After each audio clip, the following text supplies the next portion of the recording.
our social systems towards equity and well-being? No, like I got to tell you, like it's a hard one, especially in the contemporary sort of context that we find it. And part of me wants to say, like, actually, I don't know. I mean, there's I think the equity thing is going to be particularly challenging just because of the very sort of structure of systems. I think kind of the more complicated and mature they are, the more they start accumulating power and diffusing it, and all these sorts of different roles and processes and alliances, and it makes it really resistant to change or to sharing or ceding power. It doesn't really have a capacity for that. I think too, like the more they do mature, the more they require this homogeneity, the sort of sameness and consistency, which means they are more likely to ignore differences, and because they can't deal with all the differences. And yet, when we talk about equity and well-being, we're talking about concrete individuals in concrete contexts, and those differences matter. And then, of course, like you alluded to earlier too, or in the acknowledgement, is that these systems are built on the logics of a particular culture, a dominant kind of white settler culture, which has a very different worldview, I think, than that of First Peoples or other cultures.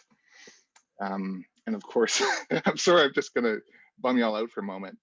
And systems also they naturally kind of think prefer stasis and equilibrium, which makes it even, I think, more difficult to move towards equity.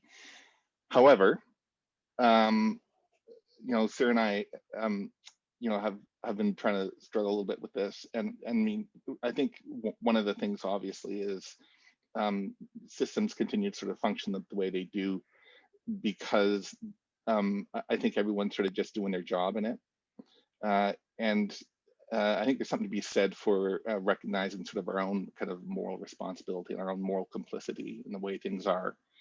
And that, I think, allows us to sort of transcend the professional role a bit and assume kind of a more moral responsibility for that. And when I think we create that sort of moral imperative that it's not okay the way it is, and we have a kind of a personal responsibility around that, I think it also creates a moment of instability in the system. Suddenly the weight of the system lightens a little bit. It's a kind of, I think, a liberating. And I've been thinking lately, and I'd probably go, so far as to even say that that love could and should be recovered as sort of a cornerstone of social care, because I don't think it can suffer inequity and exclusion. I think it's compelled to attend sort of the well-being of others, and that people achieve the fullness of their being, and it won't put a system or a rule above people.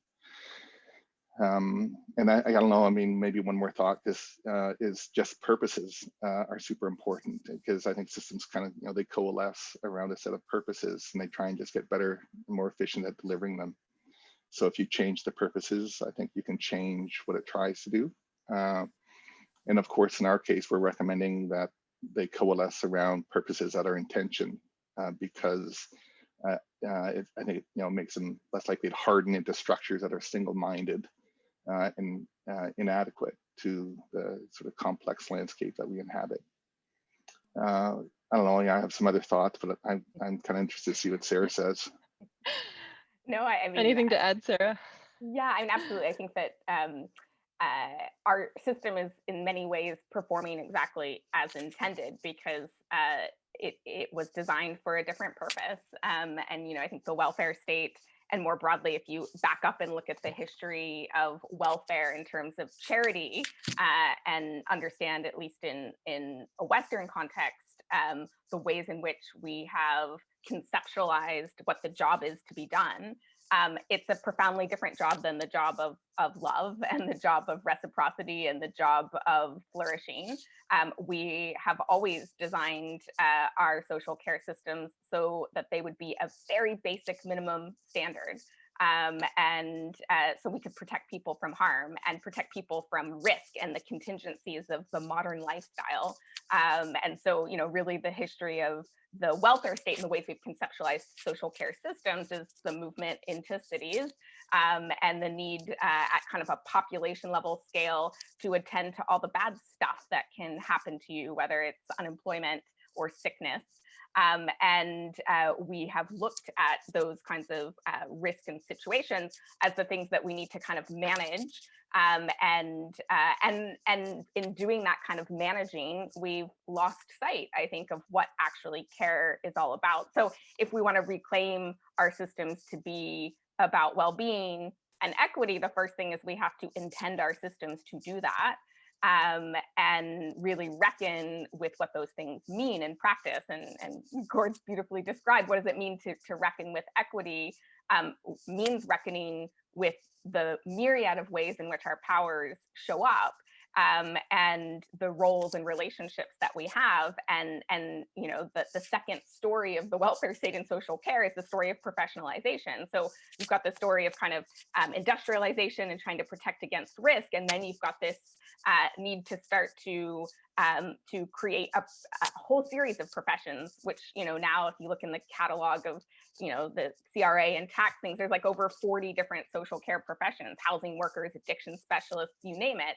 And these kinds of creations of these fiefdoms of professionalization has separated us from many of our moral responsibilities and created codes of ethics which are rigid and brittle, and are protocol driven, and in many ways are the opposites of discernment and love.